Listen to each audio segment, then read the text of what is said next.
Welcome to the show. We getting right into it. You know what night it is. It's tequila. I hope you got your bottle ready. We already had our tacos, and now we ready to talk. Cheers. Cheers. Oh, mine is from Colombia. I think yours is Mine's Puerto Rico. Puerto Rico. All right. Salud. Mm. That's a little strong. That's a little strong. Let's get right into this. As you know, we had a little 10-month-old. And one thing we talked about is raising the child while healing from your own childhood. And you know, a lot of you got some drama. We're going to talk about that drama that y'all keep passing on. Y'all ain't break the cycle. And y'all wonder why everything is how it is. If you was raised like this, don't question me. What? Do it. Don't, because I said so. And you know what it is. Your culture was like that. Oh, yeah. You better not cry. You want me to give you something to cry about?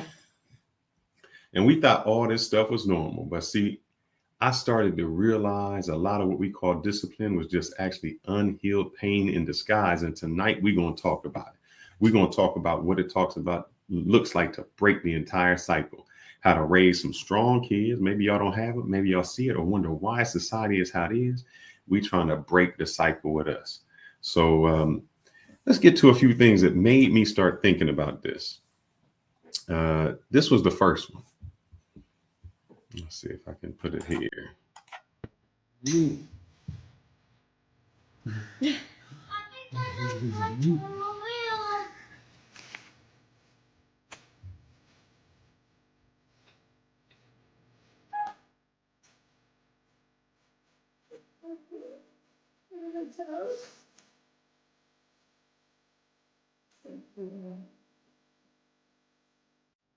that looks gentle. I like that. You see that? I've noticed with my daughter, she mimics everything I do. When I give her a kiss, she give me a kiss. When I play that wah wah wah, she want it on her mouth, I do it on hers. You know what I seen in a lot of black communities? I seen kids beating their baby dolls, imitating their parents, doing the same thing they parents, yelling at their parents. They take the little baby doll and be yelling at it just like that. And y'all wonder why they turn out the way they do. We want to break the cycle. We want to show it. I'm going to go through a few introductions here before we get to the real thing, just so you can see what the topic is about. And I want you to think, has this happened to you in your family? Is this a part of what you guys go through? And are you guys breaking the cycle? Thing a parent could do then to their kids over and over again that will almost surely make them dysfunctional as an adult. The thing that's going to make them more dysfunctional as an adult is to not break their own cycle from their own past, bringing that cycle to their current nuclear family, and not knowing it. So bringing the generational trauma onward. And the generational programming. And the generational emotional Wi-Fi that's been going on, and they just bring that right into here, that's going to mess them up more than ever. But it's not the screaming that's the underlying problem. That's a symptom of something. That's a symptom of how the family has been dysfunctional and toxic. And it can come out in different ways. But underneath all of that is an enmeshment to a family whose trance has never been broken. Wow. The origin family. The origin family. It's never been broken. Never been broken. How many of y'all still suffering from this crazy stuff? How many of y'all not only suffering from it, but do it to your kids? A lot. A lot of them. So what is it that your parents used to do to you or your mom used to do to you that got you just crazy? Because we're going to talk about it. We got 7 things we're going to talk about. Well, you know, Latino family is I don't know, it's kind of different. But one of the teen they used to do was yelling. No, my mom. Oh, we're going to get to yelling. I got yelling on here. Oh, you got jelly? You got yelling. Yeah. Like, yelling for everything. But especially my grandmother. She was taking care of us when my mom had to go back to college and work. And my grandma was like, for everything, it was jail, la pela. I'm gonna whoop you. Stand up. Yeah. Can't, no for peace. every little thing that you do, if she say go do the dishes, and the dishes have to be done at several times. If it's not done at the time that she was expecting to, you get it spankly. What other thing? My dad was more like even he was, now he should be what, 70 if he is alive, but he never put a hands on me. Like he never spanking on me. He was believing that it's better to listen, to communicate. Another thing that I always hate was the silence. Mm.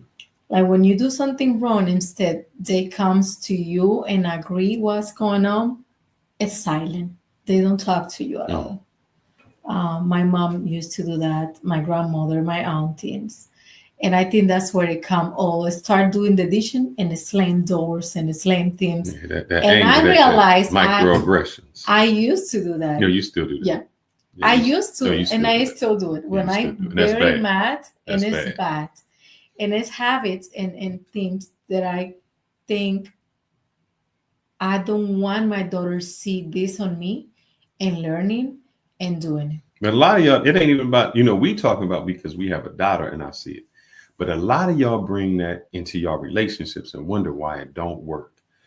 That's what happens. I see Pathfinder had the same thing that people say. They angry at their parents and they bring it on you. I want to bring this one up, and I'm going to try to stop it throughout because I want some of y'all to finish the sentences. Yes. So she's asking her daughter some typical phases. And I know I can finish them. Let's see. So the first one is, I brought you into this world. So I can take your ass out. How many of y'all parents say something like this?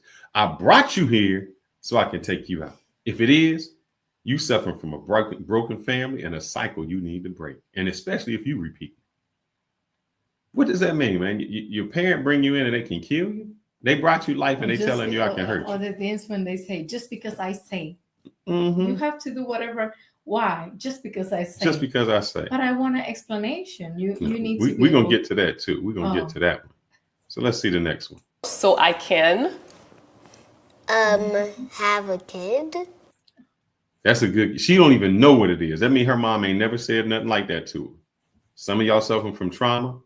This kid is not. Have a kid. A sweet kid like you. Yes. Okay. No. So you could do what you just did. Which is what? Kiss. To kiss you? You think her Oh. mom brought you in the world to kiss her? That's right. That's why I brought you into this world. Okay? To give you lots Yeah, of kisses. easy. Stop crying. Stop crying, or I'm gonna give your ass something to cry about. No. Stop. I will You hit want something to cry about? You want No. something to cry about? I want y'all to think about this. I Think will hit about you the harder. Yeah, I'm gonna hit you hard. The trauma that you do.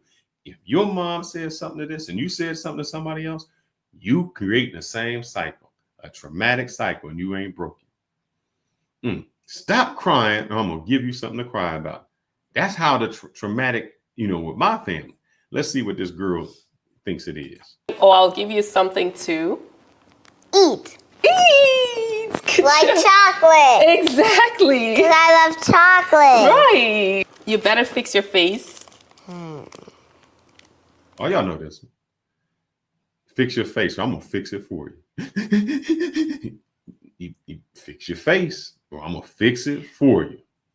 Or you get in my country was like, or you're going to get an ugly. Mm-hmm.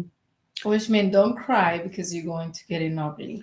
If your parents said something like the that to pretty you, girls don't you might cry. want to scoot over so you can get in. You cutting Oh. off half your face there. I'm sorry. That's all right. Fix your face, or I'm gonna fix it for you. Trauma. Let's see what this little girl responds to it. You'll be smacked in the face.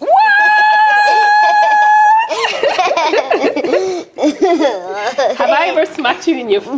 No. Why would you say that? I don't know. Thanks for playing with me. I love you, Mimi. I love you too. Oh. We didn't get that because we suffer from trauma.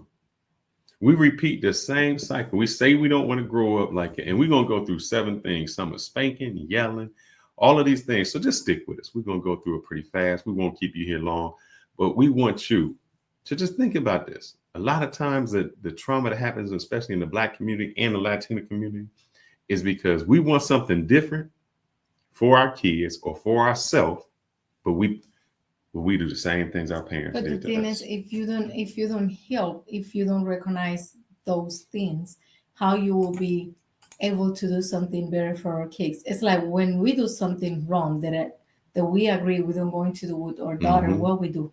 We We try to change, call it out. Or we call it out each other, and we don't even Mhm. call it out in front But of I got them. some things we're gonna call out that you do that you ain't changed. I know. Yeah, we You gonna do too. that. No, I don't. I'm perfect. You're perfect. But let's see this one because I want to see this one because this is let's see. What's wrong with you? Nothing's wrong. Why every time I'm asking you something, you act like it's a problem? Like, talk to me. Why don't you talk to me? You better stop crying before I give you something to cry about. What are you crying for? You're always crying. Girl, you're being way too sensitive. Way too sensitive. Deal with that shit. It's life. You crying now. Wait until you get into the real world. You better toughen up, Cupcake. You're such a crybaby. Nobody's gonna want to put up with this.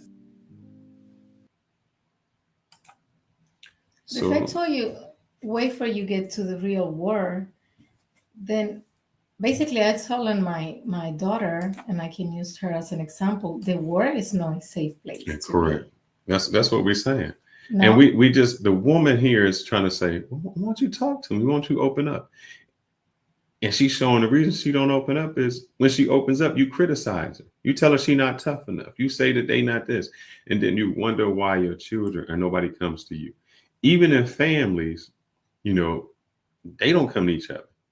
So the first thing we're going to talk about of breaking the cycle is spanking. I'm not spanking my kid. I'm not going to spank him. I grew up getting spanked. I grew up getting spanked and not even know what I was getting spanked for. It was just I had a bad day. You looked at me wrong. I'm gonna slap that look off your face. I'm gonna do this, and it was just about a control thing. So I think it didn't teach me obedience. It just taught you fear. It just taught you to be afraid. And for many of us, what happens is the pain was used as communication, and love wasn't expressed. So when you go out to the real world and you see it, especially among Black people, aggressiveness, always got to fight, always, doing that. And I know what it is. It's like, oh man, you can't gentle parent, you can't do it, But I remember getting whooped thinking, man, I ain't sure what I did, I just know I ain't gonna do whatever I'm supposed to not do again, so it becomes traumatic. So the physical punishment never really taught me anything. It just taught me to be more aggressive, be quiet, like oppress your emotions, and be like a yes man, yes sir, just but to not really everything. teaching you anything. It didn't. Yeah, you say, because it's like, if I don't say it, I will get a spanking. And I know, That's it. especially in the Black community, we will for everything. I mean, I just think it was like, go give me a switch, go give me the shoe. It was never a love thing. It was, I'm gonna whip you for everything you do, and that's how we express love. It's just doing that. And I'm gonna go through some of the things to show why you shouldn't and what it does. And a lot of it, a lot of people say, I won't spank their kid, and the moment they get mad, they're spanking their kid. I know. They can't even imagine. So fear controls behavior, but love controls character. And you can do so much more through that. Let's hear what we're going to go to, some of the white folks, what they say about it. Let's see what they say about it. Parents who spanked their child reported their kids were more aggressive, biting, hitting, and kicking other kids. He says the findings strengthen evidence that spanking is harmful. Instead, he says parents should explain in age-appropriate terms why the child has done wrong and the implications. Riley says they are fair but firm with Ariana. When she does stuff wrong, we get down on her eye level, make sure she knows why that's bad and what it could ultimately lead to. I know what y'all saying. I know black people don't live like that. And we don't. You know, it was the fear. So how did you get spanked? From my grandmother all the time. Your grandmama Yeah. spanks you all the time. My parents, not really. My mom's a couple times in my life, but I deserve it. My dad never. But like I remember it was one time the neighbor hit me with a little treat, you know, the little Switch. the treat, Mhm. yeah. And then I got like the red things because we was the fighting. marks. Yeah, You we got the was marks. fighting for a toy, something like that. My dad was so angry to that lady that it was like in my house we talk because my dad he got a lot of trauma and he always tried to work in his cell and be better. And he was so mad to that lady and so mad to me because I cannot defend myself. But how I can defend myself? Another thing they taught us was like if somebody hits you at school, you go back and hit it. Yeah, because we don't have. We're And going if to talk we- about that conflict resolution. We don't If- have that. Yeah, we don't have it. And it's like if somebody hits you and you don't hit that person back, then I will spank you Mhm. because you're supposed to defend yourself. Correct. Let's see what else they say about it. Because you know, I was a proponent where I grew up. I mean, you got your butt whooped by anybody, by not only by anybody, by anything they could reach to get you. That's how you grow. That's how I grew. That's how it was. So why is it bad to spank your child? You know, I really hope that at this point in time that people are beyond spanking kids because, you know, spanking children, that's a sign of a parent who's out of control. That's somebody who's using punishment, physical punishment, striking your child, somebody that supposedly you love more than anything in life. It doesn't teach anything. Discipline teaches something. Physical punishment, it's aggression and it's violence. And I know I'm going to get lots of comments from people that disagree, and that's fine. Somebody who's in control communicates discipline and consequences and doesn't have to resort to physical violence. I mean, I grew up with that. You resort to physical violence. I'm going to whoop you so the police don't have to. I will teach you because, well, I hear that in your community. Yeah, I'm going to teach you because if no, the police or the street will teach you. But you didn't teach them a lesson. All you did was teach them to be more aggressive. And, you know, I used to have, back in the day, I used to have dogs. And I would never hit them because I remember when they were puppies and the first ones I had, you know, they bite stuff and chew stuff. And the guy was like, no, you don't hit them because, you know, that doesn't teach him anything. You redirect them. So a lot of times you have to redirect what you're doing. And we don't, especially in the Black community. We shut things down. And because of that, the kids go out and be aggressive to somebody else. They can't do it. So, you know, you hurt me, I'm going to hurt you. And we systematically in conflict. And wonder why we always, the disruptive ones. I think somebody did a video I seen just recently about a substitute teacher. She's like, look, the Hispanic kids, they may bring their phone in. They may be talking. They may be not even listening, but they do it in silence. White kids, they maybe look like they paying attention doing something else, but they do it in silence. The Black kids, disruptive, yelling, aggressive. That comes from that home training. If all you see is aggressiveness, that's all you're going to see. Or yelling, you know. Yeah. If all you see is your parents yelling at you. No, we And don't go to yelling yet. And I know what y'all saying because I said the same thing. I said the same. These white folks, man. That's white folk punishment. Black people beat their kids. And then I came across my man. That's where whoopings came from. You ain't never supposed to hit a child. And all that stuff you get out of the Bible, spare the rod and spoil the child. That's the story of a shepherd boy and that stick he holds. Because the more they walk, the better their fur is. And so when they get too close to the ledge, he just holds the rod out. And you all ignorant, crazy folk that took that to whooping a child. Whooping a child. You wouldn't hit your Cadillac. I know that's right. You wouldn't hit your Cadillac, but you would hit your kid. You know, ain't that crazy? And we wouldn't hit the Cadillac, but we whooped the kid. And how many times y'all been spanked over a Bible verse? It's saying Psalms 28, spare the child and spoil it, and I'm gonna whoop you. You want to read the Bible after that? Who want to read the Bible after the Bible telling you that's why you're getting your butt whooped? Nobody. Nobody. Oh my God.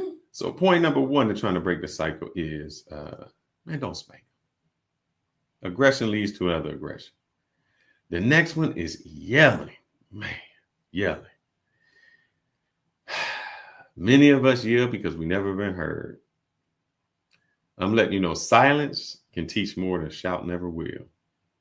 When you realize that yelling wasn't working, what you do instead? And I'm guilty of this. I'm guilty. You know why I'm guilty? Because I grew up among my sisters. They yelled all the damn time. Look, when she came over, I think they're just talking. That's what. they're just Look, when she talking came louder. over, I said, "Look," because the people are like, "Why are they mad at each other?" I'm like, "Mad at each other? They're not mad. They just talking." They talk so loud and so aggressive that people think they fighting. Now imagine that you having a conversation with somebody, and it sounds like they fighting because they yelling at each other. I hate it. I hated yelling. My mom used to yell all the time. It just became something where it was like, and then this is what happened. This is my trauma. I would get with chicks that would yell. That would just be yelling. And I'm thinking, oh man, I gotta be love or something because they yelling all the time. Until I broke Because you that was side. looking your mom. Yeah, in a because you hear yelling and then somebody yells at you and you think, oh man, that must be love. And you start equating yelling and that drama with love. It's like when they used to telling you, I'm yelling you and I spanking you because I love you. Mm-hmm. But that ain't how you teach love. What type of love is that? We don't know how to communicate. Don't love me like that. And then where you see us, our people at? You see black people are yelling at somebody, yelling. In the middle of peace, you see yelling. And you be like, oh man, I know who they are. And so what do? We get with a woman who yells at us. A woman gets with a man who constantly berating them and yelling at them. And it's just how I can bring you down. I'm going to constantly do this. Makes no sense. It's a cycle we don't break. But it's because they don't know another way to love. Correct. And be loved. So they keep repeating the same pattern. over and over. Y'all not breaking it. And that's what we're talking about. We say, we're going to, I want to break in this cycle. I can remember right now how many we've been talking about and before we have our baby, but it's like we have to, because we don't want that. And I think if our baby was we're planning our baby really good, when we want to have it, the things we want to do, what else? Everything, economic, emotional, everything. It wasn't like, oh, let's do it, it was an accident. But then also we have a hard conversation about how we're going to address her and the things we will or no with our baby. Because you start to see these cycles, man. And she work in the school system, and you start to see from a young age, like, man, all right, why does that kid turn out the way they turn out? Why did I turn out the way I turned out? Because she'll even be saying, and she'll be catching like, why are you yelling at me? I'm like, yelling? I ain't even mad. Like, I'm not even in a mood. I'm happy. She's like, you yelled at me. I'm like, I'm a happy mood. But if you come from a place where you talk loud and talk like that, and it sounds like arguing when it's not, you can't see it. And I could only see it when I went back home, and I would see it like I said, from my sisters and all of them talking. I'm like, man, you go home for Thanksgiving and you're like, man, there's no peace. And they're not even mad. They ain't got mad yet. The drinking and stuff hadn't started. So they hadn't gotten mad yet. They just talking. But yeah, I mean, maybe it's because our house is peaceful all the time, quiet. Always is like but that's crazy. A nice environment around us, and then it's loud, but not in a fun way, like in DR. It's louder, but it's music. It's people No, they're yelling too. And But they yell all the yeah, time. all You the arguing, time. fighting, man. Yeah. And it gets It's when right. you change that behavior and change it. It took me moving out and moving away to realize, man, this is not healthy. Yeah. And then you with a girl, you like, oh, look, I'm gonna let you know something. Do not raise your voice at me. I will leave you. I don't play that. I realized that with my sister. We used to fight, Mhm. for everything we get into. And I think it was this summer. Yeah, this summer. You can look at the camera now. Look We at my get back of my into, head. I'm sorry. I'm sorry for the audience that watching the live stream. He always correcting me. I just like to watch people's face when I'm talking. I think that's respect. But I forgot that the camera is looking for. Anyway, I used to argument with my sister, and she getting upset and go blah blah blah blah blah, send a long text and everything. And it's like I just don't even reply. I look at the text. I want to say so much and get to her level, but then someone needs to be the mature and emotional one, mature to be like, let me wait for she calm down, and when she calm down, I will let her know what is my opinion or what I think about. Because if she is all the way in here and the angry and explode, what I'm going to do if I yelling back or I say things to her that can hurt her? Even if she do to me and she say things she try to hurt me, I just let it go. But we don't break the cycle. We've had some shows where there's some crazy females. You hear them yelling, and when you've had them on for a few times and they telling a little bit of the backstory, you're like, man, they got trauma. They got some trauma they never dealt with, and they put it on somebody else.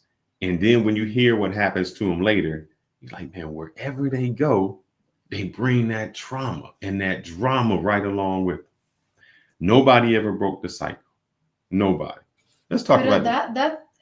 You're talking about, and we gotta be realistic about breaking the cycles. You're talking about like, oh, they never broken the cycle, but they never realized that they realize it. If you've been fired from your job, if you had the police called on you, if you had a restraining order taken out on you, if everywhere you go, you get kicked out of your place, you had to live with somebody else, and you still fight. But at a point, you know that the trauma's there. Yes, but maybe this type of people don't sit down and say, hey, what is all this thing around of me? What is always a chaotic situation? They don't want to. They have become comfortable in the way they are. Look, that's the thing. They don't you realize become they got a comfortable in your trauma. shit. That's how my mom used to say.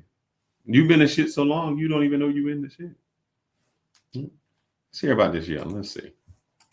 My mom is yelling. We are a no yelling, no screaming home. It's kind of like an unset rule. We don't scream, we don't yell, we don't scream at each other. And don't get me wrong, there's still a lot of screaming and yelling because we have 2 feral toddlers, but that type of yelling, you know which one I mean. If you're Hispanic, you know which one I'm talking about. And this is not to throw any shade to anyone, but the yelling, it's something that triggers me. Even if my husband is just trying to ask me for something when I'm across the room, I literally ask him to please not yell and get closer. And so I guess you could say that my house is very peaceful.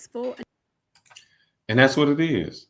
When we go, I think you go to DR, and when I go back home, when you live in a house that's peaceful, it's hard to go to somewhere else. Yeah. It's hard. It's like, I don't deal with that. That yelling, that screaming, I think the louder one in this house is me, right? Yeah. Probably, yeah, because I don't do that. Because with the music, when I'm. But I ain't even worried about that music. It's just it's constant drama. When we have constant drama. No drama. Another thing, because I'm gonna move on to these so we can go. Another way we are breaking the cycle is this. Don't question me.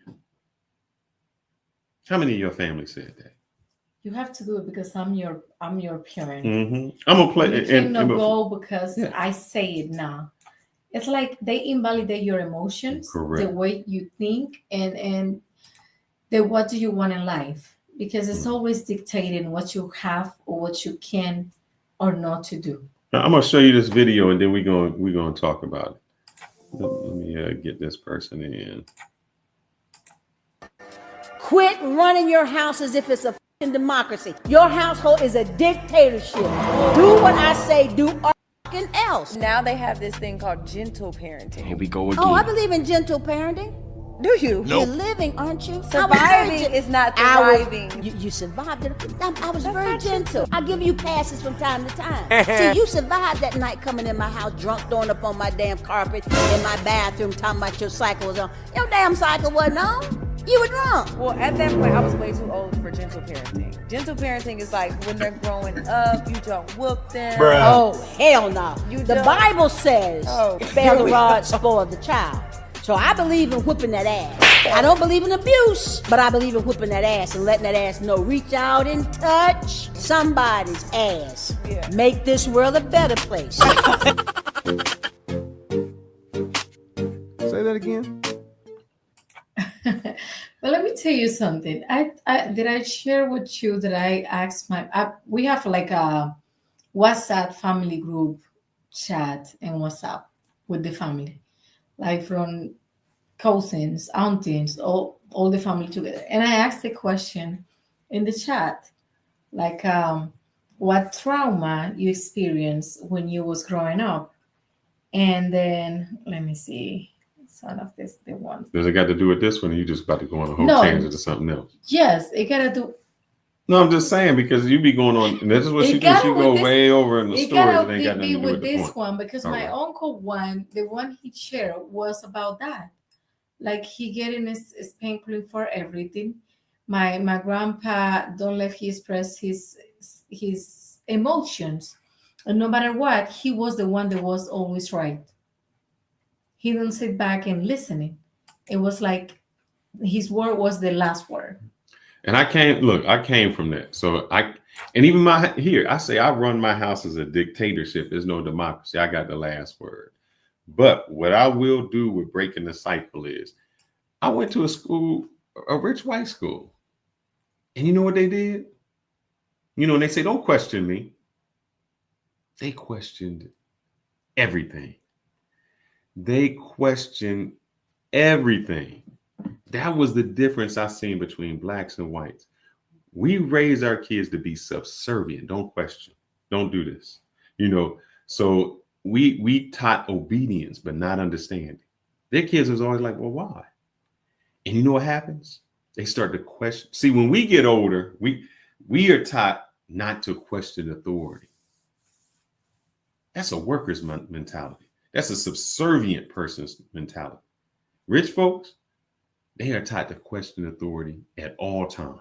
Do not believe what somebody says, prove it to you. And I was like, man, you can't say that to the teacher. Yes, they can. And they made it, and that's how it was. And so I said, when I have my child, that if you can explain to me why you should be able to do something, you can do it. Question authority. It ain't just because I said so. I'm saying so because of a certain reason. If you can tell me why you can, do it. Because what happens is when kids stop asking why, It's because they give up. They lower their self-confidence. They don't develop. And growing up, you know, when you ask, why you doing something? They don't challenge. See, when you grow up listening to authority and obeying it, when you get to adulthood, you don't challenge your boss. You don't set boundaries. You don't question toxic relationships because your curiosity was punished. That's right. And also, if you don't tell your kids to start questioning that, when somebody starts harming them, they won't question it either. So if an adult comes and it's like, oh, I'm supposed to do what they say. When the adult starts doing something to them and say, don't tell nobody, they're not going to tell nobody. I don't want that because y'all put this fear in your kids that I'm going to do what I say, don't do what I do. And y'all think it's authority because y'all never had power. Y'all do it to y'all kids, which is the worst thing you can do. You know, the goal isn't my goal. I don't know what y'all goal is. My goal is not to raise a follower. It's to raise a thinker. So, you know, when you question your parents, they feel like their authority is taken. when you shouldn't. You shouldn't. It's just like when you have a kid that goes to church. I remember going to church and I was like, well, that don't make sense. Why? We had Adam and Eve and they just had 2 kids. Well, where did the other one come from? Don't question it. This is in the Bible, sir. And you're like, but I'm questioning it because it makes no sense. If you can't explain it to me, if you can't explain it to me, you want me to just believe something because you're telling me that. You want me to be subservient and never have critical thinking. And that's what happens with a lot of Black folks. That's why we become workers instead of entrepreneurs and leaders, because we don't question the authority. We just say, that's how it is. It is what it is. It's how it's always going to be. Worst thing you can do to your kid. So you make them question authority? What do you say if she says something to you? I'm listening. No, and I'm open to, yeah. And I'm open with what she tried, because in that part was good about my family. And even when I think about traumas, the only one I can think is Jillian and my grandmother is painful for everything. Don't question. You know, that's what happens. They grow up. See, I got one more on here. Let's see what this person has. Moms have been saying. Let me get her on here. What happened to this lady? Remove her. Since forever. Let me get her back. Hold up. Hispanic moms have been saying, period, since forever. We've just never realized it. This be them. Dije que no y punto. I said no, period. Period. And when you do that to them, that leaves, I think I made a video about this. A lot of y'all say, I can't. That's a poor ways person to think. Because once you put the period on the end, there's no more. It's over. Yep. Example.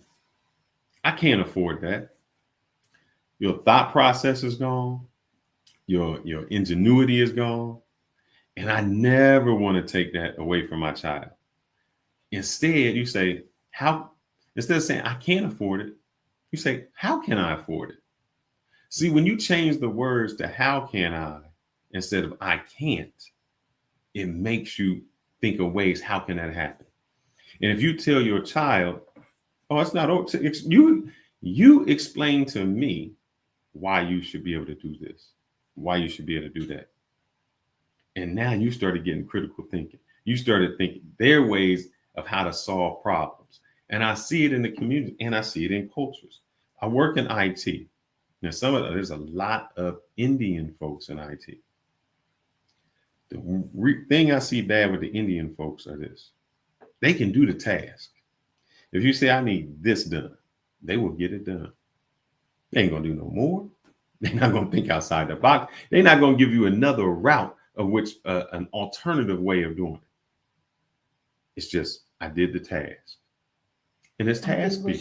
That's right. And that's great to be a worker. But to be a leader and in management, you got to solve the problems. Example, I can't come to my supervisor or my manager and say, we got a problem. No, and what's the solution? Yeah.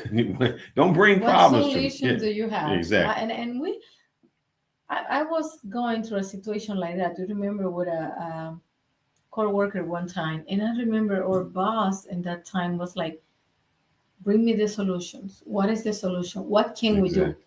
And then that person just shut down.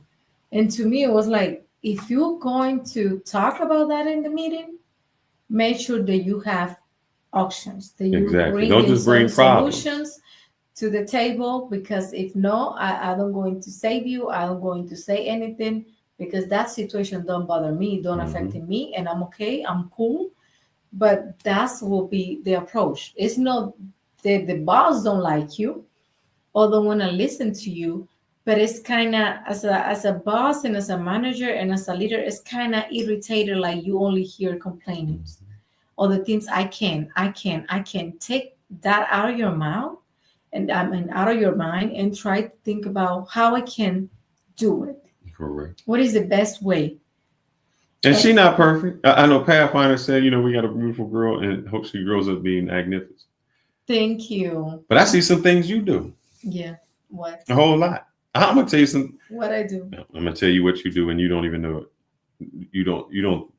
I don't think you consciously do it. So my daughter is like attached to me. You know, goes to me. I don't say that. And you be jealous. You be jealous. God have mercy. You be jealous. God, yes, you do. Because you like, oh, she always going to you. No. Yes. Wait When you a put her minute. down and she crawled. And I'm gonna tell you something. I seen you do this today. She's like, Dad. No, don't say daddy. Say mama. Don't say you say it because you are jealous that she say daddy, that she come to me. Oh my gosh.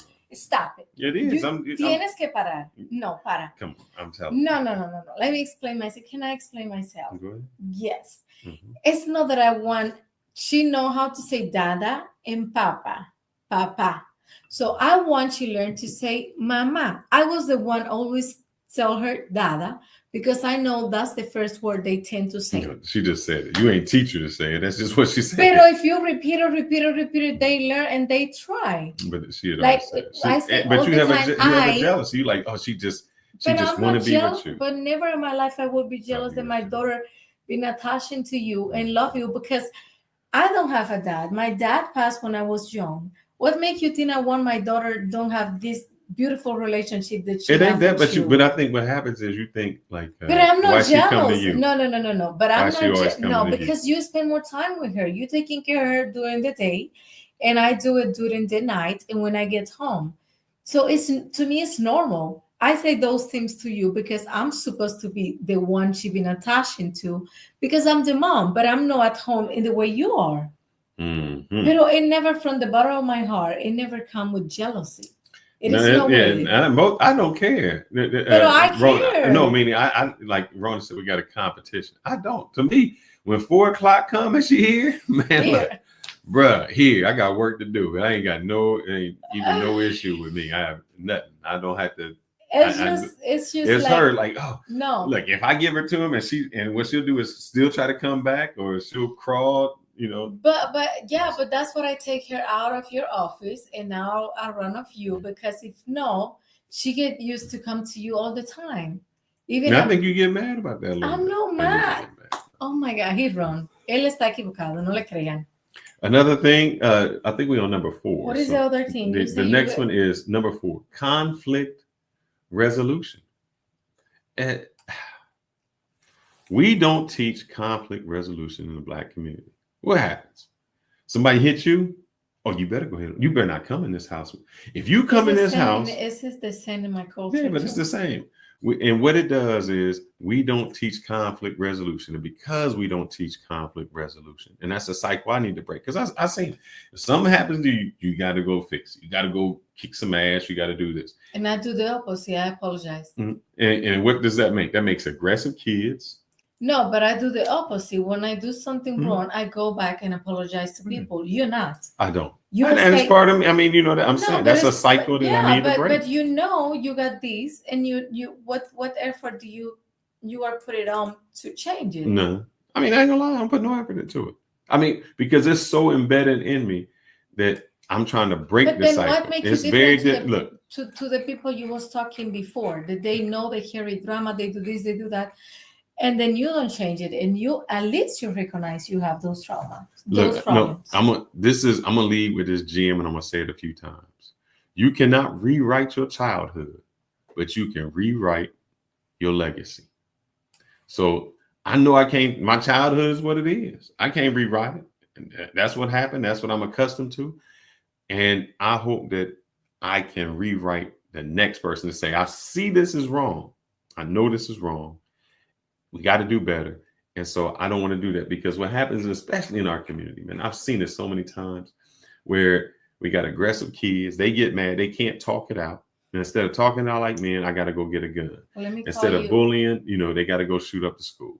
Well, let me call you up in that one. How you can make another person better. And that if you still struggle. No, because you can see it in yourself and say, I'm not going to pass that on. How no? If you don't work on that. Example. All right. I might eat some sweets. I'll make sure she don't eat no sweets. That, so I don't eat none around her. I might smoke a cigar. I don't smoke around her. I might curse. She ain't gonna never hear me curse. I might drink. She never see me drink. So there's still things you can do that hey, maybe those things aren't right, but you don't do them around. Let's have a drink for that. Cheers. All right, let's do that. Let's hear some Candace.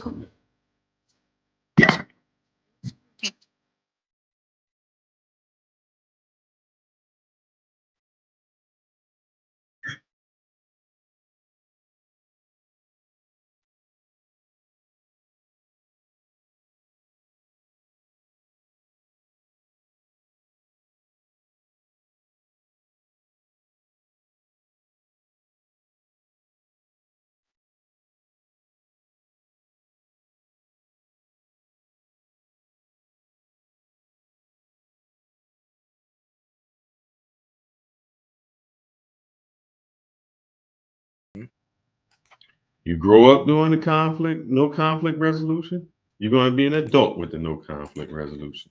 And that's why, I'm sorry, sisters, I got to talk about you. That's why when you go to work and your coworker doing something that you get fired because you don't know how to shut your mouth and conflict resolute. You know how to talk to somebody in a good way. Everything has to be drama. Oh, he ain't going to talk to me like that. Conflict resolution. You don't know how to solve the problem. And that becomes an issue. You were taught never to solve the problem when you were young. And then when you get older, you can't solve the problem. And with God, you want to take it outside? We're going to fight about this. What are we fighting about? We don't know. But no, you whoop my butt, I got to shoot you. There's no conflict resolution. And if you teach your kids that they got to fight for everything and not be able to talk it out or resolve. Oh, you mean for be listening. Mm-hmm. If you have to fight for somebody to listen to you, that is violent and all the in every way you can think about, I'm gonna play this one. This is next. We on number. So let me recap what we went through. So the first one, break the cycle. No spanking. Number 2, no yelling. Number 3, don't question me. Do as I say, don't as I do. No, your kids should be able to question you. Because if they can't question you, you are raising subservient kids. Number 4, conflict resolution. And number 5, my dad was good at this. This is my dad. Hold on a second. Let me show you how my dad ruled. This is how old Poppy ruled. Yep. Loved or feared? That's a good question. It's nice to be both, but it's very difficult. But if I had my choice, I would rather be feared. Fear lasts longer than love. Friendships that are bought with money mean nothing. You see how it is around here. I make a joke, everybody laughs. I know I'm funny, but I'm not that funny. It's fear that keeps them loyal to me. I totally disagree. I disagree. Wars have been fought over love, not fear. And when somebody let's say if your parent dies, is it the one you feared that you missed the most, or the one that you love that you missed the most? Because once you fear, it's gone. And my dad ruled with fear. He'd be like, God, wait till your daddy get home. Wait till this get home. I was the opposite. Wait till my daddy get home and he will teach you. He will tell you. He will talk to you. And you will see. So my question to you, are you raising yourself with fear? Are you the person that says, man, I'm going to make them fear me? Or are you going to make them love you? Oh, love me. My mom raised us in the way that no matter what happened, and I told you I want our Addie be like that. No matter what happened, no matter somebody say to her, do to her, I was like, call my mom. I want to see my mom. Or my dad, because my dad worked, but it was also always my mom. And then last resort, then call my dad then. But it was always that for any little things happens to me, I know I can run to my parents and I don't be critical. I don't will be judged. I don't will be a punishment. I don't going to be spankly. It was always like that. I understand it was hard. I understand eh, you don't do the things in the right way. And they will teach me my lesson and I will have some punishment, but no physical, not like in the way I hear other people experience in life. And when you teach your kids to fear you and you yell at them, when something happens to them, they're going to be afraid to talk to you or come to you. Let's see a few more of these. Let's see. Parents who control with love and fear. So if you're parenting, break this cycle. Let's see. Home where a child is loved unconditionally and accepted, they feel respect for their parents. That is a healthy respect. And they want to please their parents and they want to obey them. But in complex trauma, you don't have a natural respect because the parents aren't creating a safe environment. And so parents create respect through fear. They aren't going to be able to get their children to obey them because they respect them and love them, so they have to scare them straight. And what they realize is the best way to get a child to obey in the short run is to make them afraid of very painful consequences. So they use fear to intimidate the child, to control the child, and then some of them are controlled by fear themselves. And this is true in the Black community. And this is how it doesn't work out. You have a lot of Black kids, males, that their mothers raised them to fear. You know, they yell and they scared of their mom. They're scared. Also, Hold up. Until they get 14, 15, and then they bigger than their mama. And they stronger than their mama. They can push. And then they don't fear their mama no more. That fear doesn't have, they've lost the respect. That fear doesn't matter anymore. And now what do you got? They don't love you. They don't respect you. And they don't fear you. How you going to control them now? And that's what has happened in a lot of community. We've tried to run a household out of fear. You're going to fear me. Until they don't fear you. Then they don't respect you. And then they don't love you. Because if they love you, they respect you. And no matter what, I've seen people that's older, like I've seen grown men, like, I can't cut, they don't curse in front of their mother. Not because it's just out of respect. It's like, I love them. And they won't even hear them curse. I mean, grown adults, 30, 40-year-old that won't do that. I don't. Entirely different. Go ahead. Go ahead, what? No, you said you was going to say something. I forgot about it. Oh, all right. Let me play this other video there while she remember what she was going to say. No, I remember now. These kids who are scared of you, you don't teach them to think for themselves. You don't teach them strength and resilience and grit. You teach them how to duck their heads and get out of the way. And when you have an entire culture raised on fear like we do, you have a whole culture that just ducks their head and looks away. And then it lets the bad guys in power do whatever they want.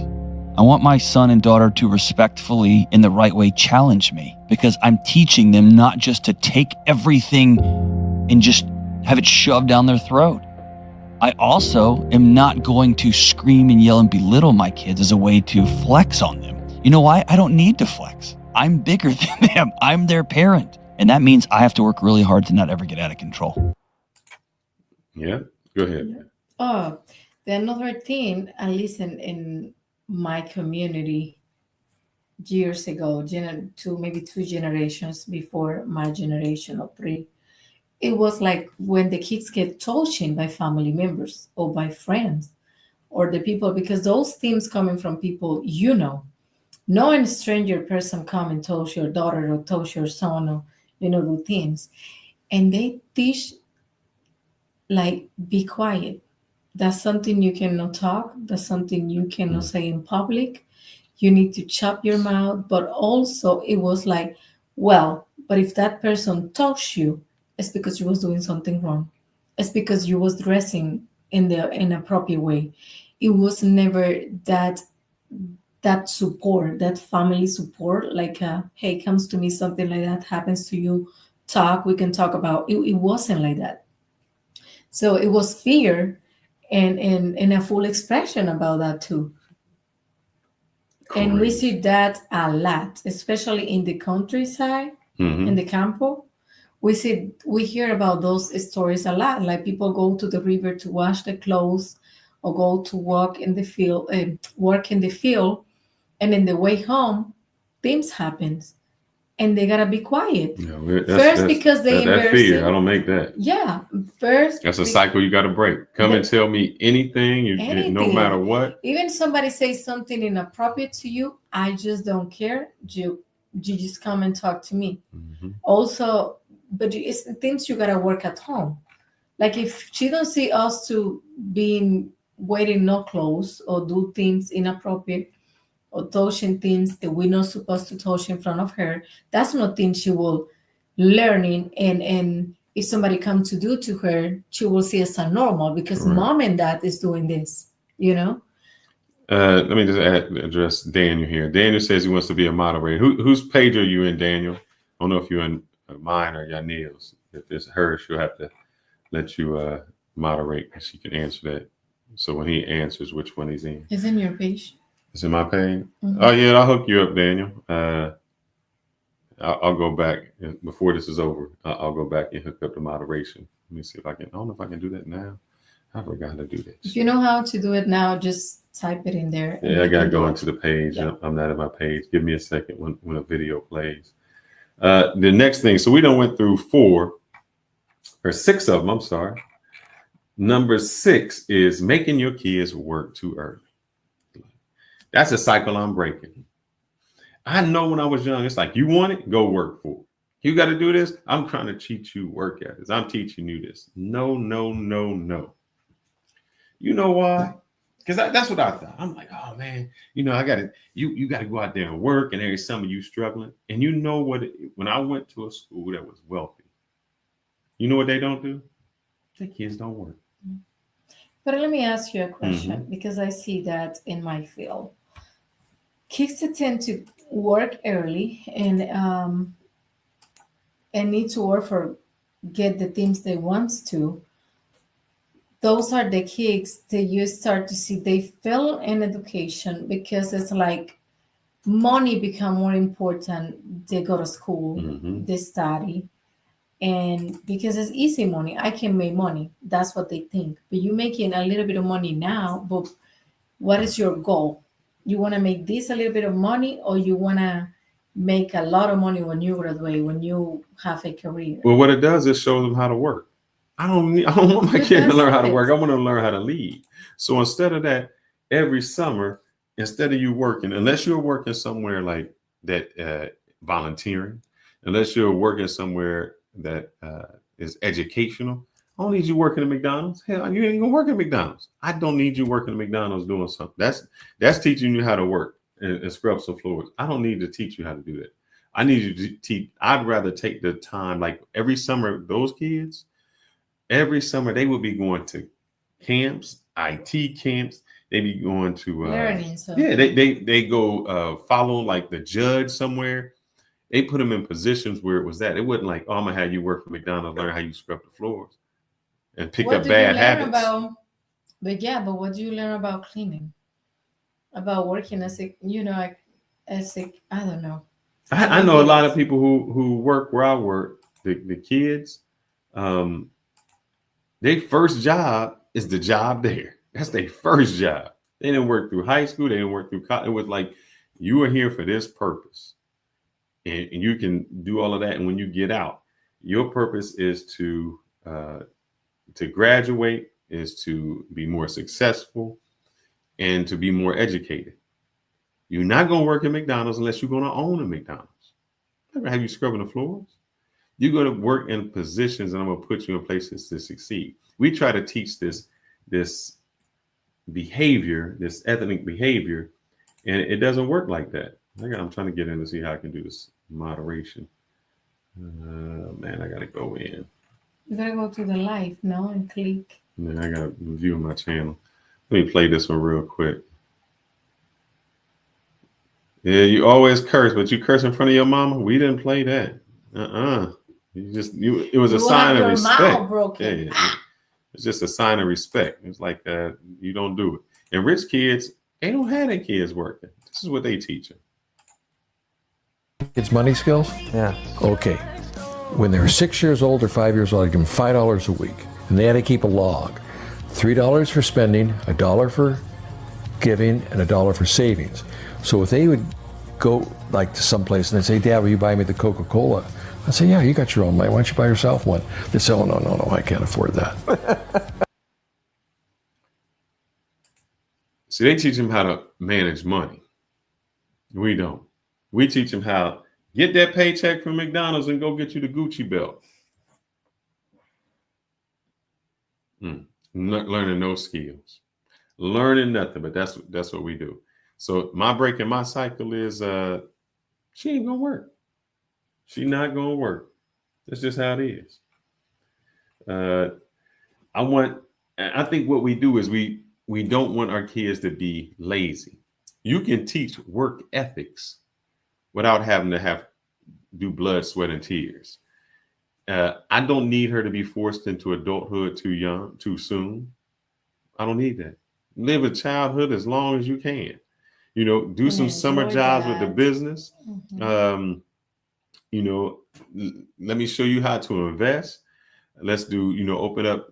I think we went to the mall and they have a little, like a place, it's like the airlines or something. I forgot how, a business that the kids do when they go in there. They earn money.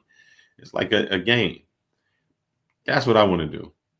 I just need them to learn about their finances and to be educated and to be around other. Look, I'm gonna let you know. What the hell? You know what? When your kid working at McDonald's, they working about people who gonna be working at McDonald's. I don't need her to have that type of habit. I don't want her to be around it. That's not you're gonna learn bad habits from those people. Because a lot of them don't have they don't have a work ethic. None of that. I don't need you around there. Bad manners. Bad manners, bad work. No, I need to put you in a different type of position. So we're not doing that. Let's see. Let me go to this up one. The next one is forcing your kids to move out. How many we don't do that in my culture? Yeah, don't do that. Your kids be our kids being we stay in our parents' home as much as we want. It's like we never been for our parents como tú dices, una carga, like a weight. A weight on them. A weight on them. And especially if you're going to college, it's like as soon you're working in your career, I'm happy with. Even for work. You work if you want to, but most part of the time it's like you see parents like going through a lot of sacrifice just for us to have an education. Just focus and go to college and graduate, and from then you can find a better job and your life can be better. Like my grandparents, they don't have education, but all my mom, my uncles, my aunties, all of them have a degree in everything. And then it was like nobody taught them, but that was part. Like my grandpa always say, when somebody dead, that you leave the money. How you call that? Herencia. Inheritance. Inheritance that I give to my kids is education and knowledge. Because those two things are things, no matter what, nobody can take it away from you. Nobody can take away all the knowledge that you have in life, in your career, how smart you are, your education. My grandmother, my mom always say, I need to see your degree, your bachelor degree in that wall, or no matter what, or even if you want to use to go to the bathroom and clean yourself, but I need that degree over there. Which means it was a non-negotiation about a school or take a year off or don't go in, or I don't know. But what happens is we try to force our kids, look, you don't have to move out. We're going to save your money. We're going to do it. We force kids to be adults faster than they can be adults. Then what happens is they accumulate debt. They you know, Their lives is a disaster Correct. because they don't know what to do. And- They always live under our roof, and when we push away to the world, they're not ready because we not prepare them for life. correct. I just don't think you. I don't do that. You know, I'm gonna say you can stay as long as you want. Doesn't matter to me. Stay as long as you want. Let's see. I don't know how to do that. Paste the channel URL to user. Man, I'm trying to see how to do this. We'll get there in a second. Trying to see how to add it. Let's see. Into the moderator's URL. Oh, you got to put your URL channel in there. I don't agree. Why don't you agree? Push them out, kids. You know, white kids don't do that. White kids save their money. White kids don't go into debt. You know what I seen? Kids get pushed out at 18. They trying to work, have no money. They in debt, get credit cards, then they go broke on their credit cards because they done spent credit cards. Then they done, or let me tell you, they done moved in with somebody they need to move in with. And they staying with somebody they can't stay with because they financially unable to pay things on their own. Or you got to go to the army. You better go to the army. You better do this. Stay here. You're going to build your nest egg. And so when you're ready to go out, when you're ready to enter the world, it's much easier. Well, see, we feel that, we had this concept that is, especially in the Black community, I'm going to make you into a man. I'm going to make you learn responsibility. Well, white folks do. I need to know what rich white folks do that. What rich white folks, you better get out. You got to learn. We don't do that. They do not set their kids up for failure or for financial failure. Don't. But what about the kids? They don't want to leave their house, but the environment is so toxic that they don't have no choice. But yeah, that happens too. Mm-hmm. You know, it's like I can't wait for I'm 18. Oh, no, there's some because that's a toxic environment. Because but if it's so not a much toxic control and so much toxic environment, that is like I no matter what I will live in, and from that point, because they not mature enough, they end into do stupid things that make them in trouble, and things they don't want to. They get into the crazy things we can think about. Mm-hmm. And then they have a kid and they moving back with you anyway. Exactly. Because they can't use it. And in my culture, it's like you can stay even you finish college, you can start making money, help with the house, pay stuff, for example, until you get married. Correct. Why would to push her out? Why your parents always try to keep you under your roof. No, I think that your part is more of control. Mine isn't. Mine isn't about control. It's more about but for us, it's not control. It's like for them would be that home is happiness. Mm-hmm. You know, it's like it's happiness. Why? Because I still can see you every day. I still can taking care of you. I still, as a parent, know you are doing okay. And here, you know what? Especially in the Black community, it's like I can't wait till they get 18 to get out. It's like the parents trying to live a freedom life.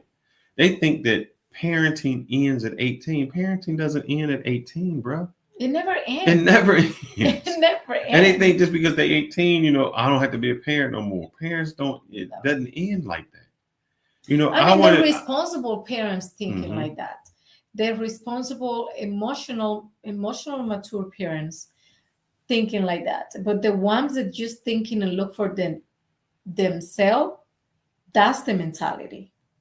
Because it's even when we talk about sleeping training, I say when we sleep in training, why we sleep in training our kids? It's because we want. And so sleep training. So if you don't understand, we have a kid. It's like whenever they wake up, you just walk away and you let them cry themselves to sleep. It's like, I'm not. You can't touch them. You gotta let them cry on their own and cry. But they don't learn how to regulate their emotions. And all the kid learns. I'm not being hurt. Mm-hmm. Like no matter how much I cry, my parents don't going to come and see me. What are going to keep crying? And they just keep up, or they tied it and fell asleep. But it's not because they learned how to fall asleep. It's because it's when we crying. How many times in your life you feel abandoned so much? Why want your kid to feel abandoned? How many times or in life you experience that you crying so much that you just fell asleep. Correct. It's the same thing happened to the kids. But my point about sleeping training is we living in a so much selfish world as a parent that we think before our comfort than our babies. Mm-hmm. She eventually, and I say that to you, I don't care to be up a couple. It's so nice that I'm like, hey, next morning I'm exhausted. I want to sleep, things like that, right? But most part of the time it's like, it's my baby. She will grow. She will learn how to be independent. What I need to be independent now. But when you sleep training, it's more for our comfort as a parent. Oh, I need my full night's sleep. You got to break that cycle. And a lot of And I'm parents don't breaking break the that. cycle. It's like my mom was like the one told me, because I love her pediatrician. How do you say really? Pediatrician. Mm-hmm. Her pediatrician. I love that doctor.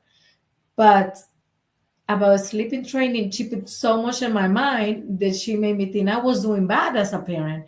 And I was like, no, when she cries, she wants me. She needs me. And crying is the only way she can express their emotion. And even as an adult, how many times you see somebody crying and you walk away in a room?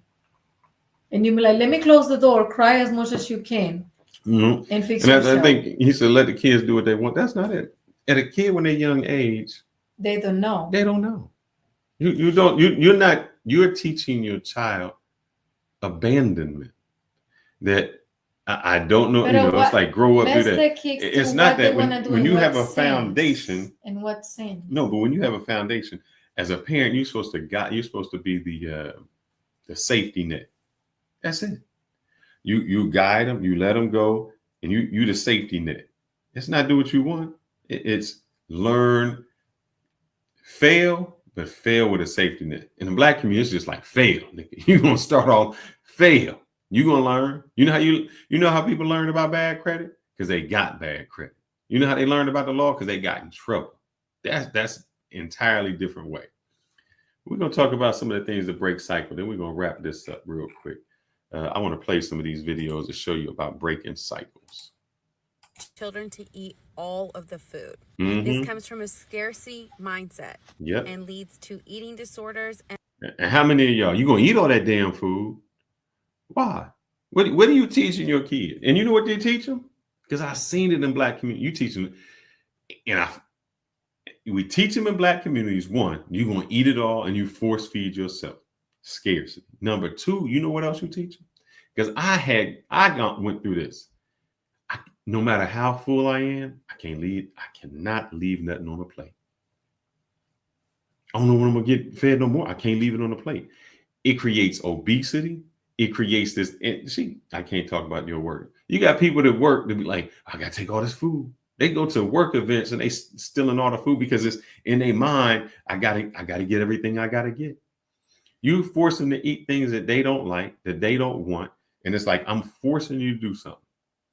That's I control everything. And it's a control. Yep. Or I control everything you eat. And this is the worst thing you can do, because what happens is when your kids going out there or have an event or have food around, what do you think your kids will And I picked up weight. I was like, man, why am I so big? And I remember, man, it was just, it was embarrassing. My brother tell you, I had this chick over during like the holidays, and it was something on the plate, and she looked at me like, damn, you gonna eat all that? Like you ain't had enough yet? But it was in my mind, a scarcity mindset. I don't know even when you get in, whatever happens when you're younger, you carry it on as an adult. You carry it on. Yeah. Adults have been living like you don't know when your next meal gonna come from, but you still got money. Always taking, because it's like what they experience. Look, I seen it in my work. We cater food. Like if we have a meeting, we cater. And I'm like, I'm good. I'm gonna take me a cookie home. I might take, something. But I see them just like I see people with that mindset just grabbing all the food. Like I gotta get it. Like what? Let me take it. It's like that scarcity mindset. But it was taught when they were young that you can't leave nothing behind. You become afraid to do it. So I'm not teaching that. When you fool, you fool. Go ahead. that I don't going to do with our daughter. And I don't know if you have that one in your. Well, you want to wait till it's over? Why don't you write it down and make a note of it? Because I tend to forget. Well, don't forget. Food. This comes from a scarcity mindset and leads to eating disorders and body dysmorphia issues. Mhm. Shaming others for not being Hispanic or Latin enough, which includes shaming them for their Spanish or lack thereof. Number 3. She talking about Hispanics, shaming Hispanic because they not Hispanic enough. So in the Hispanic community, you can talk about, oh, you don't speak Spanish? Your name is Garcia and your mom is Spanish, you don't speak Spanish? Oh, well, there they say, oh, you must be not on the border. You talk about that, and I'll talk about the black people. About what? Y'all don't shame people for not being Hispanic enough? Y'all do. No. Yes, you do. You be like, oh, you don't speak Spanish? Oh, but it's like because it's an expectation, you know. Yeah, but as y'all a shame kids, them. we don't not shame. It's like, why you don't speak Spanish? Like, And you be my- like, you're not real Hispanic. You're no, not real. not you, real like that. Well, I don't experience that, or I don't. You don't see got it. no cousins that don't speak, and you be like, you're not Dominican. No, we don't say we're not Dominican. We, You can't dance. You can't no, bachata. no, no, You're no, not no. We Dominican. make You don't like no, Presidente. no. You're not Dominican. No, yes, y'all do. we make a little fun of like how is but like Ashley, my Joanna daughter, Mm-hmm. Joanna daughter Ashley and Edeline. Ashley speak a kind of good Spanish, so, but Adeline don't speak Spanish, and we make a fun of her like, how you don't speak Spanish? Your mom speak to you. Oh, I cannot. They can understand, but they can no talk back. That's what I'm saying. You shaming people, and it happens in the black community. But it's Black a people shame in shame the black sense people that we because you have ain't the, black no, enough. no. We have the expectation that Spanish should be your first language. To me, It's, it's really, it's shaming. That's exactly what she's saying. You're doing like black people. Oh, you don't know. You don't listen to rap. You listen to country. Oh, you're not black enough. You don't say ain't, can't, and you say ask instead of ax. You ain't black enough. That's how it is. You're gonna get your ghetto, and so we shame people for not being that. Never gonna do it. She don't have to be black enough. I don't care about that. Y'all can keep the ghetto card. I don't need my kid to be in the ghetto. Y'all keep that. There's nothing. I don't need to struggle. None. Look, Ice Cube kid ain't struggling. None of them kids who got money, they not struggling. Mhm. Just like Michael Irvin, when this kid was rapping about rap, he said, "Brother, you live in a gated community in a 4,000 square foot house. You don't know nothing about the hood, and there's nothing to be ashamed about."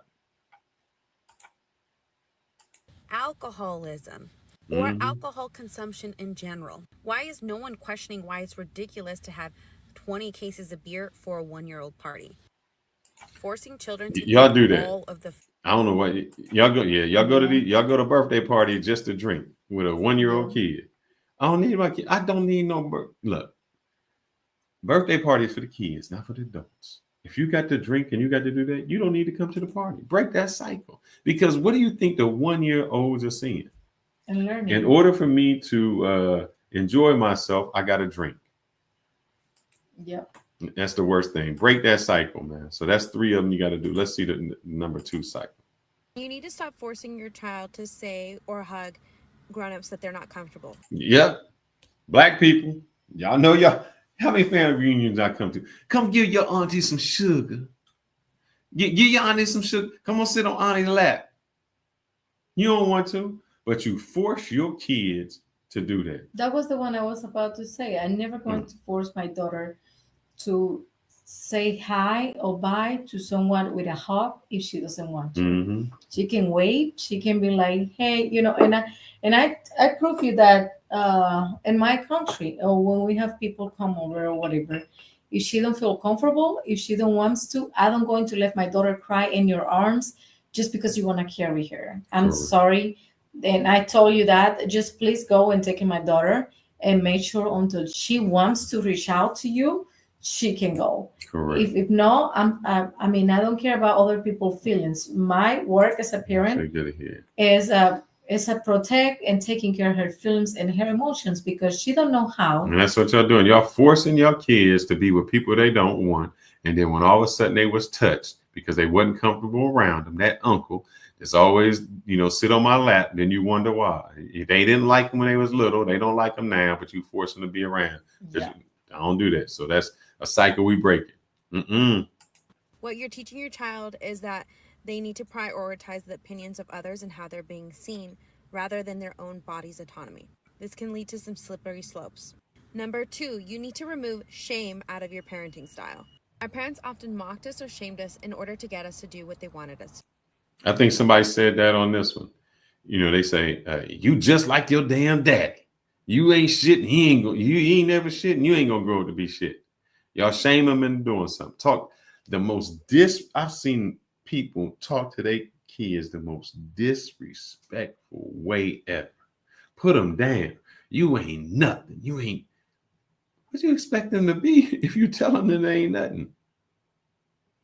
What they gonna grow up to be? Exactly. Because they hear about who you are. I mean, they will believe who they are and who they can be from us first. Correct. If I say to my daughter, you're strong, you're brave, you're smart, you're beautiful, you're capable to do and achieve anything you want in life, what do you think my daughter will be able to do?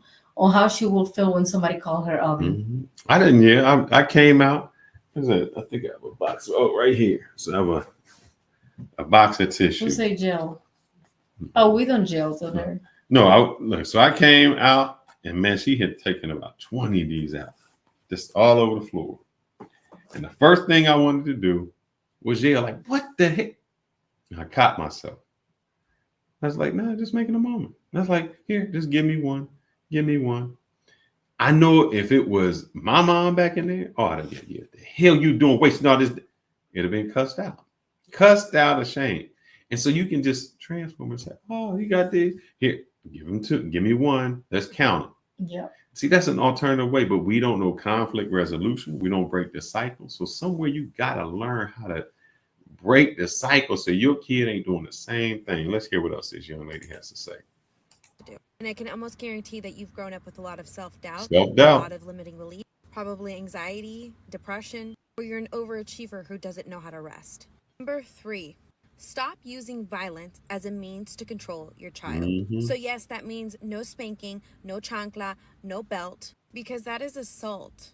If another grown-up was doing this to your child, you would be... We'd be angry. You wouldn't let nobody else hit your kid. Can you address that one?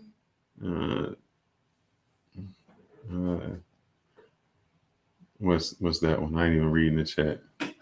It's coming from this one. No, I'll get to that in a minute. I'll see what they talked about. I ain't even on the chat yet. Last one. Let's see what's going on with this breaking this cycle. This is a short one. Like a generational cycle, you have to be the first person to take the step because eventually people will follow it. Oh, for or at least get curious. Like, so what is it that you're learning? Why are you happier? Why are you handling things differently? As an example and not telling them, oh, you need therapy because you have issues, because that's going to make anybody's wall. Anybody's wall is going to come up. So I think what she's saying is people are going to criticize you for doing something different. Why aren't you whipping your kids? Why aren't you yelling at your kids? Why aren't you doing that? Because that's not the way they raised me up. Correct. Because that's not the human being I want to put it out there in the world. Like the only thing I think I'm going to break the cycle with my daughter is I will teach her, I will put her in taekwondo and boxing because I need to be able to use her words to talk, to be solving problem and conflict resolution in the smart way as she can.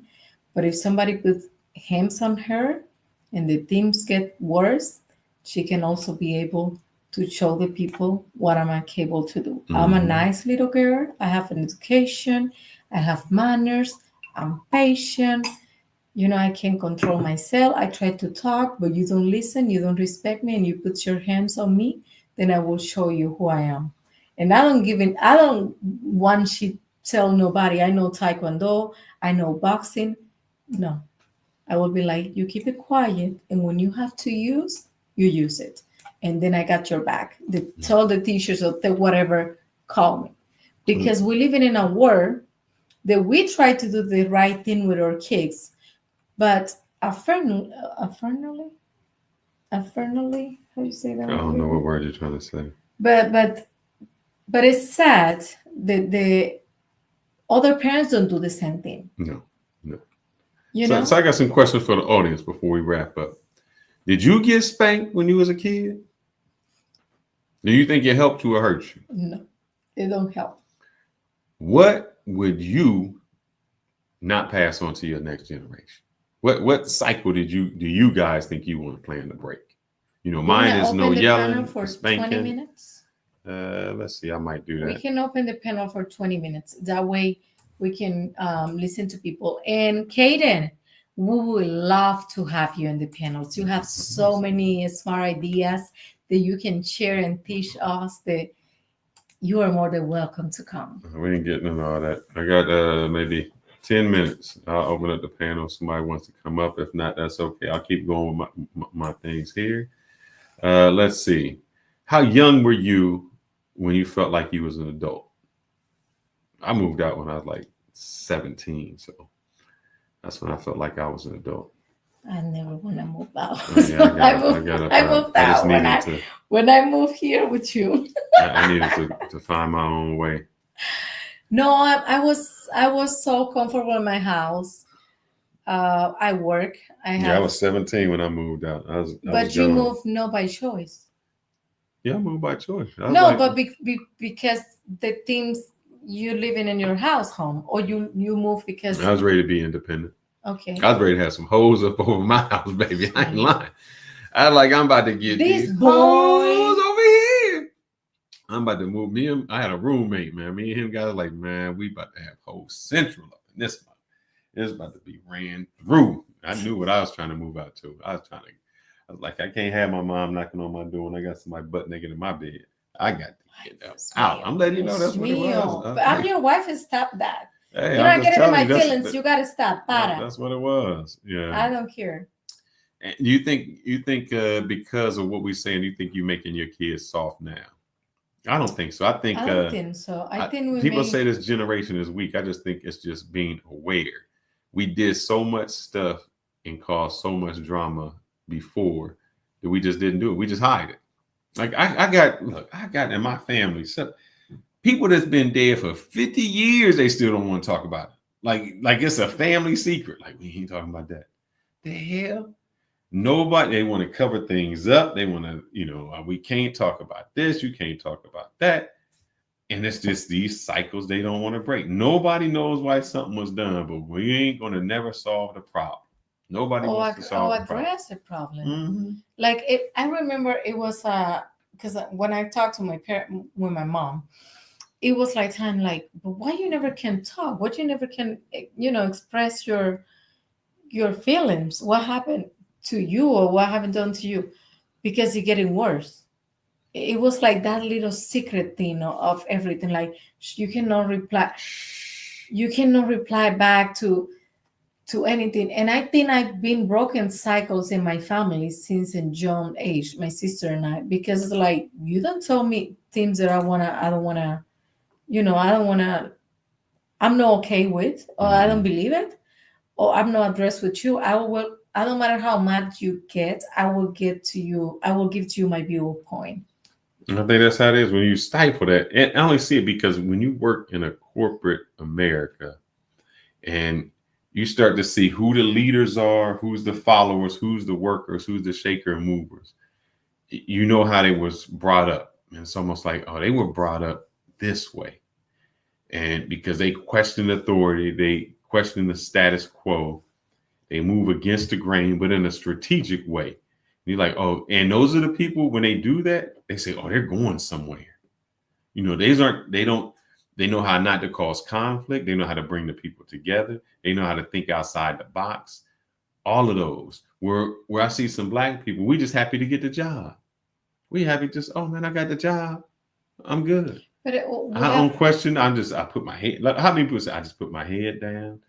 I know guys that say I ain't come here to make friends. I just came here to make money. They don't do nothing. Just put their head down and they work and just content. And content gets you nowhere. Content gets you nowhere, man. It's bad. And so there's just cycles that we don't break. And I think what we're trying to do is make sure that at least with our generation, that we break it, that we don't continue the same things. Like I said, I used to get my butt whipped for I don't know what, yelled at all the time. I was just like, man, with my mom, I was like, just give me a butt whooping, man. God, I don't want to hear all that. Okay, just whip my ass. The ass wasn't gonna last me a good 5-10 minutes, and I'm done.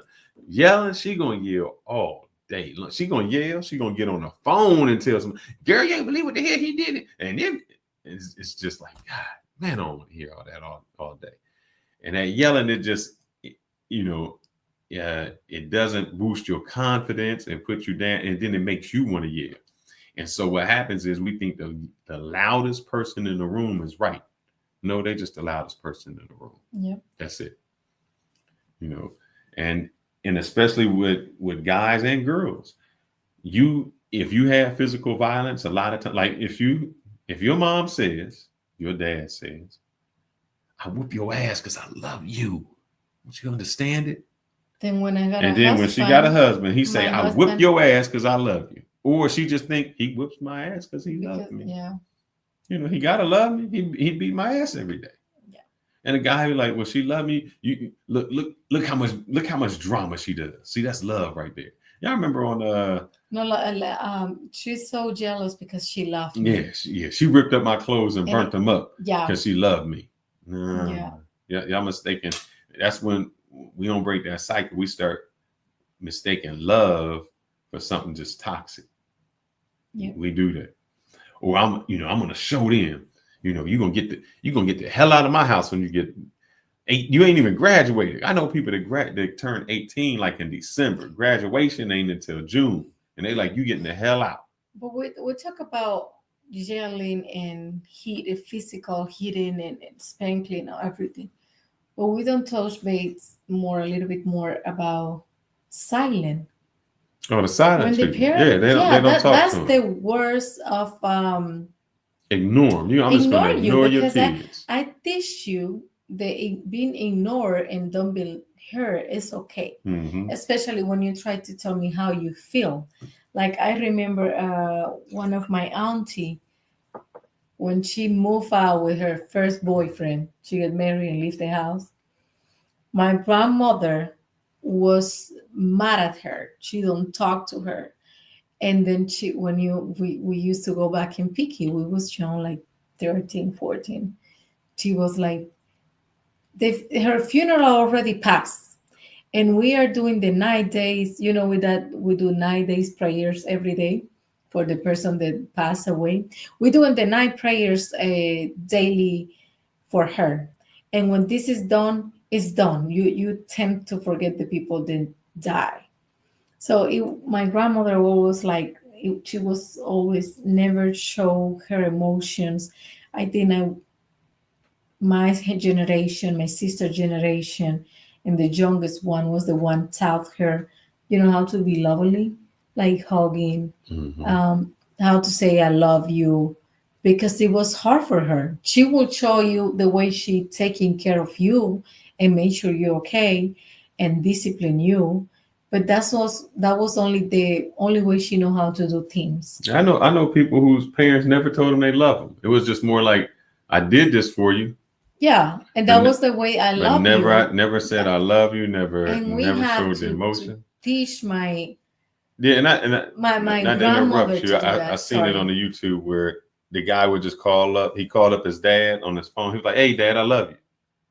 His was silent, like the dad ain't know how to respond. Like, what you mean? What's somebody died? What's going on? Like, what are you calling me for? What are you saying that for?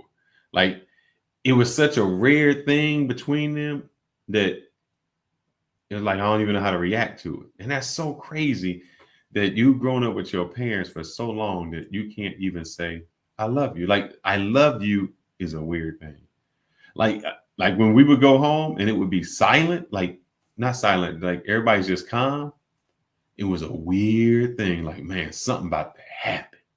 Because nobody used to it. You're like, man, something ain't right. Something don't feel happened? What happened?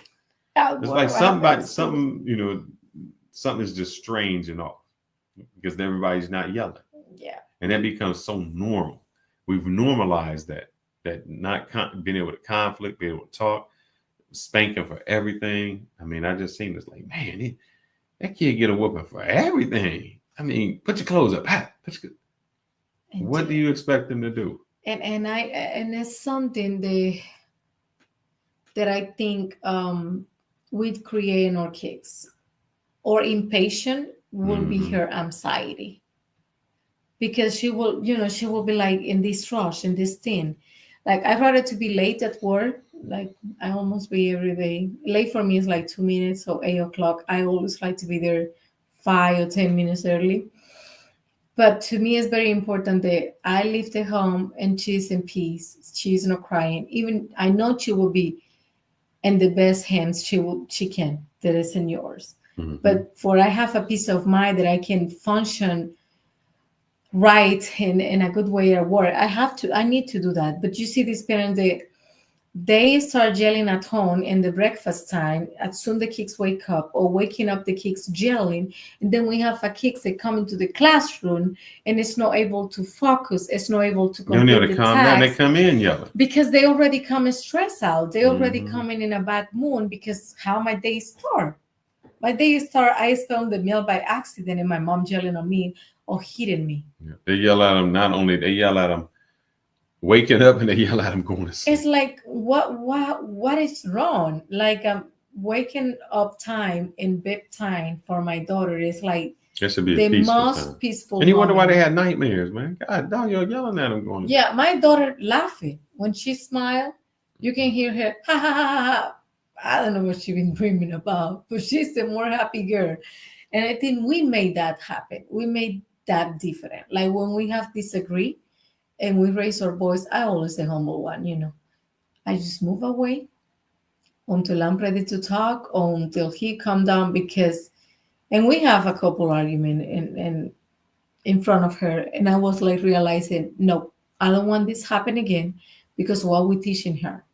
Plus that put their emotion like crazy, like, okay, it's no happy face, it's no hugging, it's no kissing. What is this? Because they don't understand yelling. They don't understand arguments, conflicts. They're too young. Yeah. And then their little brain. And they're going to mimic what you do. So don't do that. And the little brain don't catch that. Correct. So it's the same. When you see kids like, I'm going to apologize. First of all, why you disrespect your mom? And second, what makes you think you cannot apologize? And we carry that as an adult. Mm-hmm. We do things that internally we know we're wrong, but we're never going to go back to that person and say, hey, you know what? I'm sorry. I did this wrong. That's all you got to say. And I love that of myself, that I'm humble enough and I work on myself on that. And my parents teach me that no matter what, I always go back and say, I'm sorry. So guys, we've been going for a long time. We're gonna break this cycle. We're gonna end this show. Please like, comment, hit the hype button. It helps out. Maybe this didn't help you, but maybe it might help somebody else out. Yes. So make sure you, even if you don't watch it all the way through, go back, give some like, throw a comment in there, throw a shot in there. Get the algorithm up. And also, what solution we can give to we already gave this. No, but I mean, what other tip? Because I think we missed this one. No. If you can break in your cycle and the problem and the trauma is there, why don't go into therapy? Even if you go to therapy and the therapy doesn't work, then change your therapy.